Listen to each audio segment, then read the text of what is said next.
You, what up? All right. We got the final part to Josh Johnson's Diddy's collapse. Okay. Yeah, man. This is a funny special. Funny special. Yeah. I'm a funny dude. Funny dude. Right Yeah, on man. point. Informative. Definitely, a couple definitely. things. I learned from Josh about the Diddy Yeah, stuff. man. I mean, that's kind of what takes, a good comedian. Definitely. Great perspective. Maybe I learned a little bit. The truth's a little stretched. It's got to be funny. You know what I'm saying? And this definitely hits hits it all in the head, man. You ready? Yeah.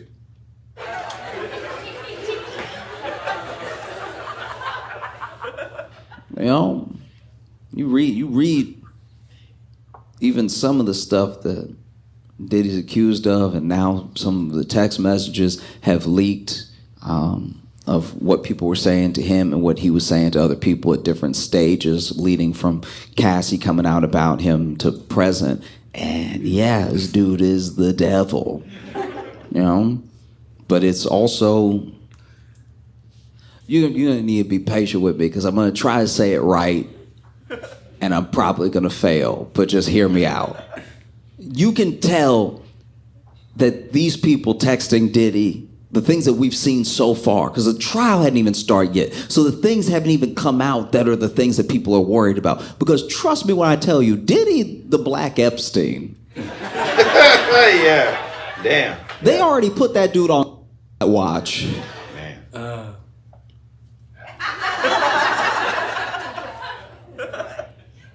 But you can tell that he was a terror to so many people for so long, And it's indicative of how we don't believe and protect each other.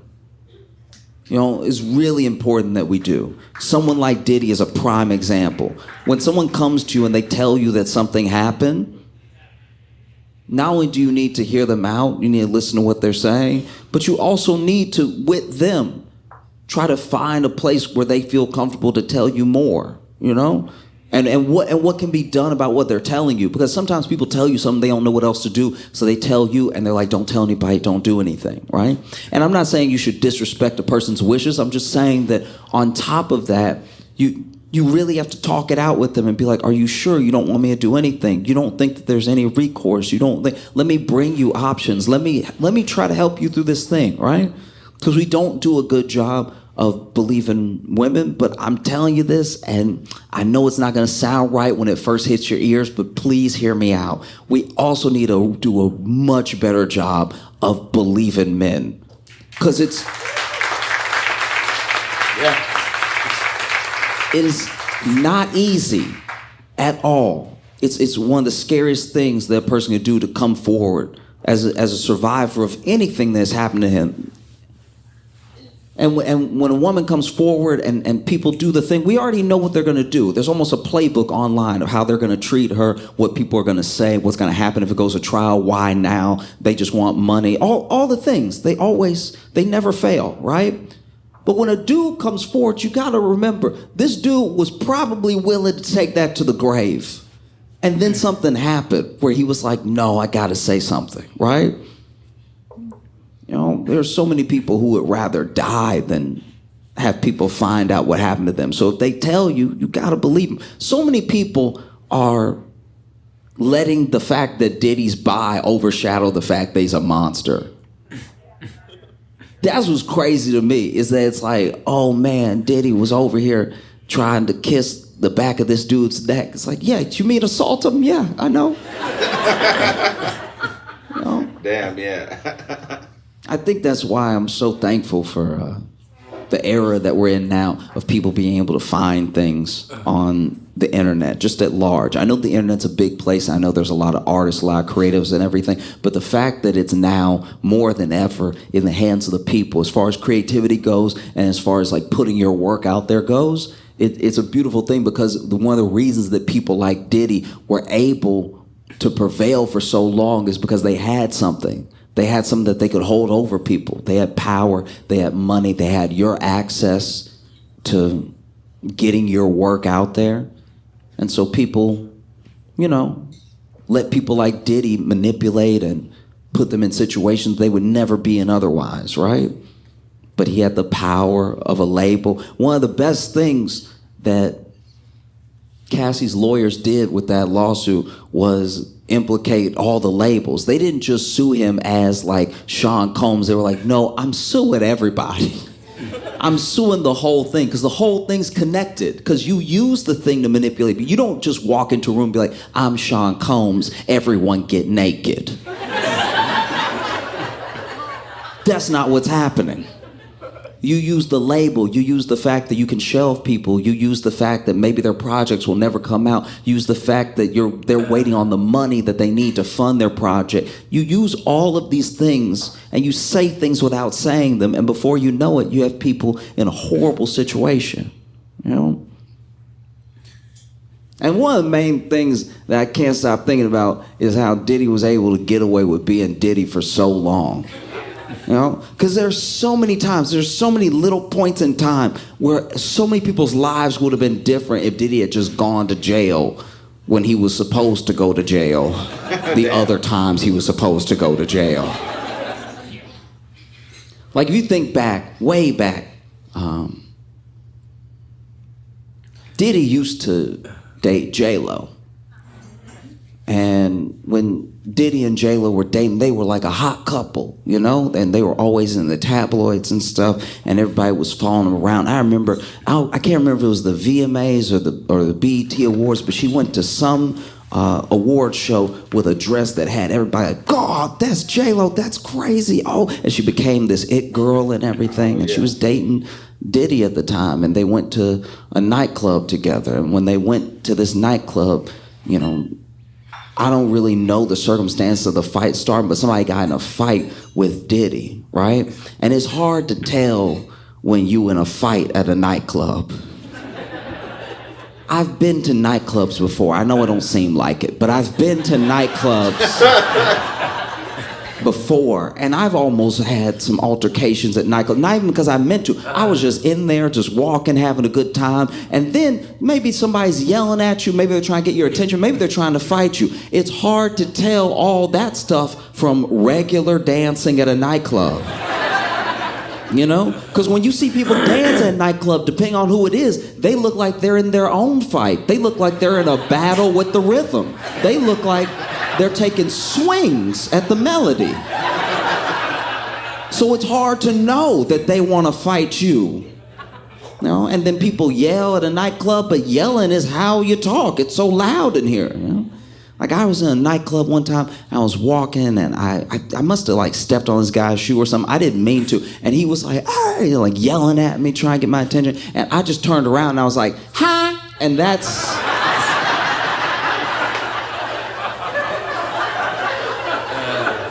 that didn't do me any favors, right? Because I really didn't hear him, but leaning over and being like, ha, that's just offering up my face for the punching. And so Diddy got into some altercation with some dude, and no one knows everything that was said, but it was a lot of back and forth, a lot of like, well, I make money too and everything. And then apparently he grabbed some money and he threw it in Diddy's face, right? But this is the way I'd like to imagine it, because apparently it flew up in the air, and I think the only way that could happen is if he had the money, you know, balled up in that roll of money, right? And that roll of money that you just keep together with a thin rubber band, right? So that way when it hits something, the whole thing explodes. And he's like, I make money too, and he threw it and it hit Diddy on the head and just pow. Then it started to rain, right? And so then, you know, gets in this altercation, and then Diddy allegedly pulls a gun out, right?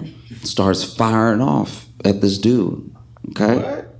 What and was this? Whole like gunfight ensued and everything. And that was one of the wildest nights because, you know, Diddy and J-Lo were not quite like, I wouldn't say like clean cut because they were still like party and hip hop, everything, but they were this it couple. And now this horrible thing had happened and they were at the center of it, right?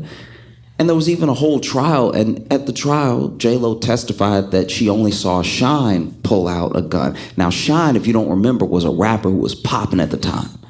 And he went to jail by himself for 10 years. Damn. Diddy didn't go to jail. And there was even a woman named Natanya Rubin. And Natanya Rubin has said many times, she never stopped saying it, that she saw Diddy pull his gun. And she knows that Diddy pulled his gun because Diddy shot her in the face. And she survived and everything, but she didn't get any media attention or anything. And then, you know, publications just ran with the fact that J-Lo said Shine did it, and that was enough. Shine was guilty. He was off. He was off to jail.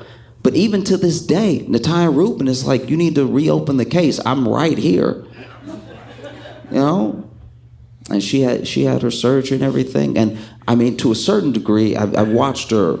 She did an interview recently, and you can't really tell, but she said she lives with that pain because there are fragments that they couldn't get out, right? And she's like, he needs to reopen the case. I want justice, you know? And the journalist asked her, would you be willing to give one of the fragments and, like, you know, do the forensic test and everything? Because they didn't do one, apparently. And she said, yeah, of course. I got 9 fragments. I can spare one. The thing that did Diddy in, you know, really, truly, from his own nature, from his own core, were money, power, and fame, right?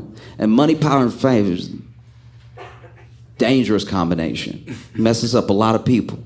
Money, because, guys, money. This is what trajectory of money does in the mind. When you have no money and you just imagine having some money, that's even enough money.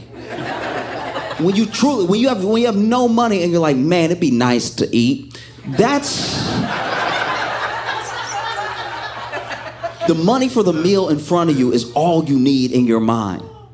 You know, it's why people who are desperate, truly desperate, walk up to you and they don't ask for everything that they need. They ask for what they need to get by. They ask for change. They ask for the next thing that they need. Because money changes perspective. As the more of it that you get, the more you become not necessarily an insane person. But your ideas, your wants and needs, they start to shift. And they usually, at a certain amount of money, leave Earth. Why do you think all the billionaires are trying to go to space? They're like, I did it all. I did everything here. What's up there? Can I own that? That'd be nice. Money messes with your mind. And then sometimes you think, man, if I had enough money for this thing, oh, I'd be so good. I'd be so benevolent. And maybe you would. But maybe you wouldn't. Maybe having that money and getting attached to it would attach you to it so tight that now I don't really want to have less than. I don't know anyone working in America that's willing to get paid less. You know, we all have, and some of it's just human nature. We all have a little upward mobility, thinking about what's next, thinking about how we can build up. That, I'm not saying that's wrong at all. I'm saying at a certain amount of money, you just lose your mind. You know? And then power. Money and power, they get people to do some of the same things. Money, I'll give you an example. I was in Vietnam a little while ago, right? And the Vietnamese dong, which is their currency, right? One of our dollars is about, at least at the going rate right now, currency exchange-wise, is about 24,200 dong. Damn. So if you go there with your yearly salary, you are a billionaire in dong. And we look at our billionaires a certain type of way. We look at them as like, why is this piece of shit hoarding all this wealth? Is he out of his mind? Does he not know how many people he could help? This is crazy. It's billions and billions of dollars. And then you talk to a billionaire and they're like, oh yeah, well, I had this idea of how we could like get to space and stuff, so I'll just do that. It's like, we're dying. Why would you? No one cares about space. Why are you hoarding all of it? And then you hear, even in like a billionaire's, I listen to the audiobook because I don't like to read about I want to know a billionaire's life, but to read it and learn it all slow feels upsetting. I'm just like, let me just let someone tell me so I can feel like I'm talking to a friend, like, what? You know what I mean? Like, that's a little bit smoother of a process. But you talk about, like a billionaire, and the way that they think about us is insane. There are even billionaires they've said it. Different billionaires are different levels of like loose-lipped. And there are billionaires that have properly said to a camera that they knew was recording. If people knew how good my life was, they would bring back the guillotine. Dang. That's what he said. And then you hear other billionaires tell it, and they're like, well, if people are too dumb or too lazy or too scared to take the chances to make money, that's on them.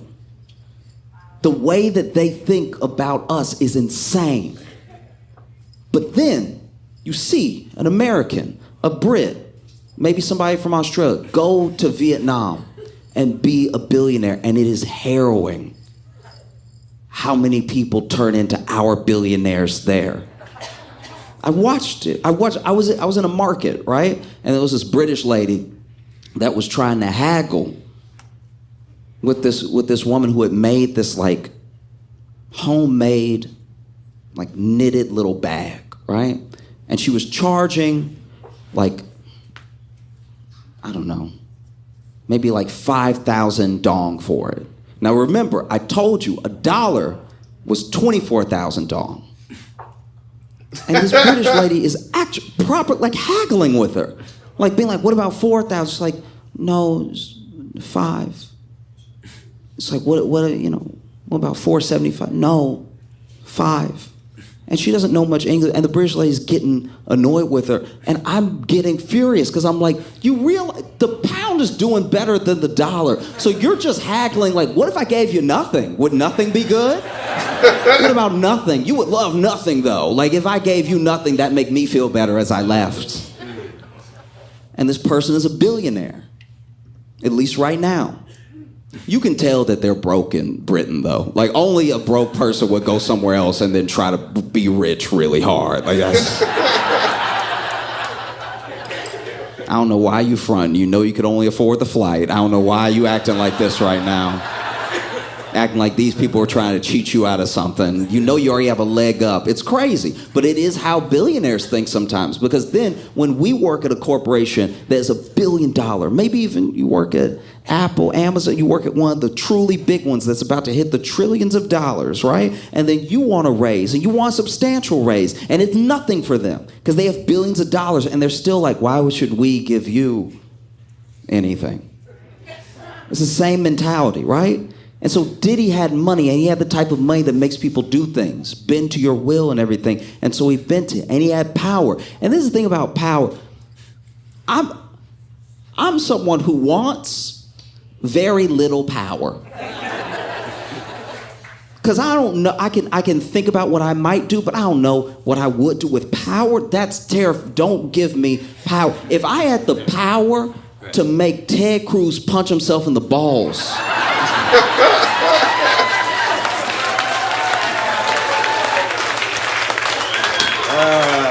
Whether it was like X-Men mind control or if I just had enough money that he would do it. Like, if I could make Ted Cruz punch himself in the balls non-stop, his balls would never rest. I would go overboard with my power.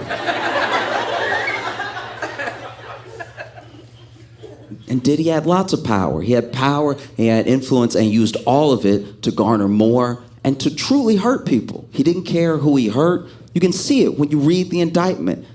And he did it for long as well, And then fame is the last thing. Fame, you can't actually control, especially now. There are people that want to be very famous, and they might get there. And then there are people who don't mean to be famous at all. But then someone's just recording, and then a TikTok is made. Like, there are people who become famous overnight, and all they did was trip. That's too random. Fame is the one that gets away from you. Money, you can decide how much money you want to keep, how much money you want to make, especially if you have the means to just be making boatloads of money. You can take a step back and be like, a lot of money is enough money. I don't need all the money. Power you wield, and power you can also give away. You can tell someone, I want to bring you in. I want to make you powerful as well, right? Fame, not really. There are plenty of people that the industry has tried to make famous, and we were like, nah.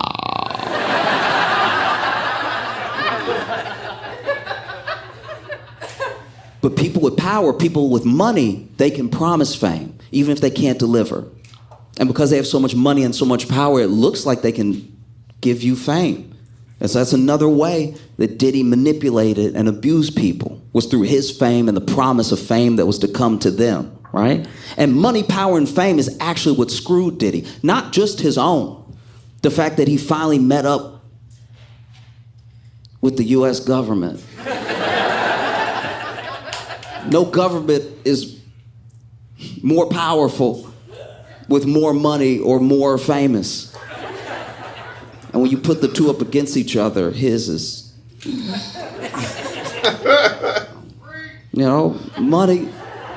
Money and power and fame of the U.S. government, the money that they have. You think you have money, they can freeze your money. You can show up to court and they'll be like, oh, you broke. Oh, I'm sorry, you thought you had money? Oh, I feel terrible for you. It must suck to be broke. They can freeze your accounts. Power? You want to talk about federal power? Look at the conviction rate of federal prosecutors. It's in the 90s for a reason. People either plead out or they're like, no, I'm going to be vindicated in court. And the U.S. government is like, I bet you won't.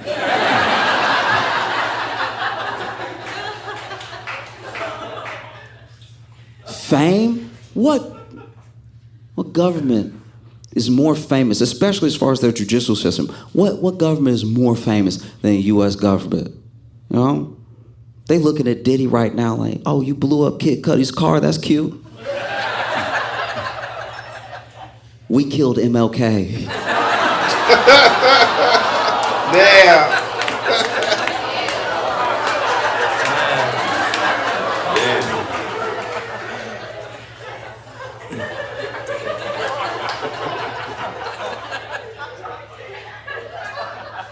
And Malcolm X.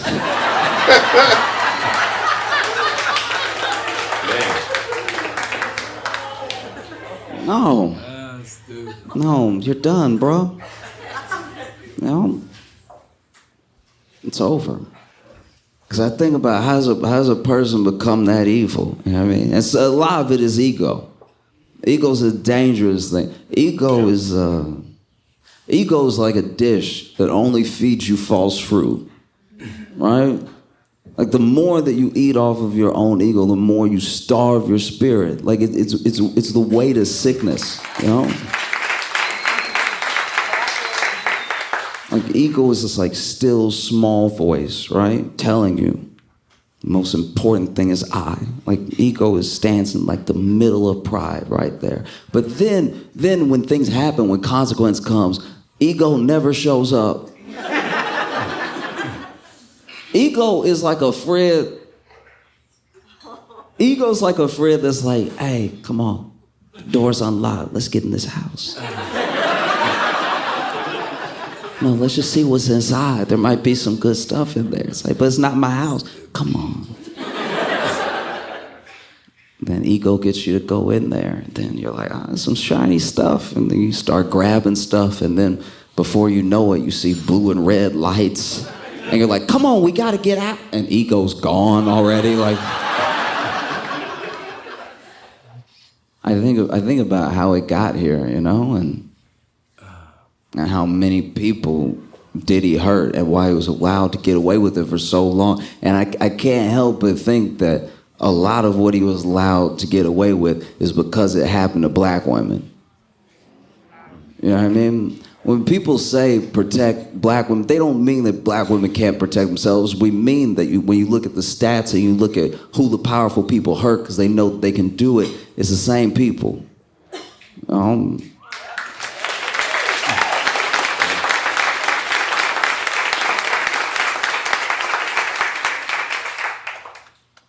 I guess what I'm trying to say is I hope Diddy gets life. Damn. And I hope he lives forever.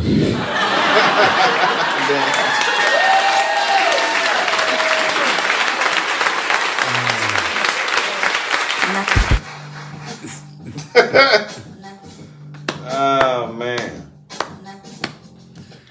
Man. Yeah.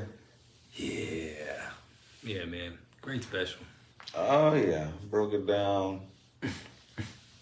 He broke it down well. Oh, A lot of man. good, a lot of good shit. Yeah, man. I'm about to move to Vietnam. Shit. About to be a billionaire. Shit. Right. The dong is what? What do you say? 24,000 For $1? for $1 for one US dollar is $24,000. Yeah, man. Be a billionaire. Should be living in rural Vietnam.